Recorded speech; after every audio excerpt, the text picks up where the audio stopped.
এখন পামুদারা view point থেকে আমরা দেখা হয়ে গেছে, এখন বেরোচ্ছি। আর মেঘ যা করেছে, তারপরে পড়ছে বৃষ্টি। চট করে এটা রেনকোটটা পরে নিলাম। আর এত ঠান্ডা লাগছে, এখন জ্যাকেট ভেতরে আছে কিন্তু জ্যাকেট পরা হয়নি। ঠান্ডা হাওয়াও প্রচুর আছে, বৃষ্টি প্রচুর পড়ছে। আর আজকে আমরা চলে এসেছি বাইক নিয়ে।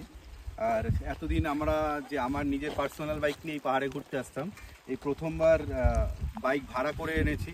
কারণ যেহেতু বাপ্পা আমাদের সঙ্গে এসছে আজকে, বাপ্পার আমি প্ল্যান করে হুট করে কাল রাত্রে প্ল্যান হয়েছে। আর আজকেই সব বাইক নিয়ে চলে এলাম। এই বাইকটা জানি না, খুব ভালোই, খুব কম পয়সায় বাইক পেয়ে গেছি। তো আর সবথেকে বড় কথা হচ্ছে, কোনো জায়গায় আমরা ভেবে চিন্তে আসিনি যে কোন জায়গায় থাকবো, বা আগে থেকে কোনো হোমস্টে বুক করা নেই, কিচ্ছু নেই। রাস্তায় বেরিয়ে গেছি, যেখানটায় পাবো, যেখানে ভালো লাগবে, যেখানে হোমস্টে পাবো, সেইখানেই আমরা ইচ্ছা আছে কথাবার্তা বলে সেই হোমস্টেই আমরা বুক করব। কারণ কোন জায়গায় ভালো লাগবে আগে থেকে বুক করে যাওয়ার একটা ঝামেলা থাকে। বাইক যখন সাথে আছে আর ভয় কিসের, কোনো না কোনো জায়গা ঠিক পেয়েই যাব। এই উদ্দেশ্যে আমাদের বেরানো। এখন আমরা পামুদারা ভিউ পয়েন্টে রয়েছি। এখন রাস্তায় যাচ্ছি, জানি না কত দূর বাদে কি কোথায় যাব, এখনও কোনো ঠিক নেই আমাদের কোথায় যাব। আগে অনেক কিছু পড়বে, অনেক রাস্তায় অনেক ভালো ভালো স্পট আছে, দেখা যাক, দেখতে থাকি, পরে দেখাচ্ছি।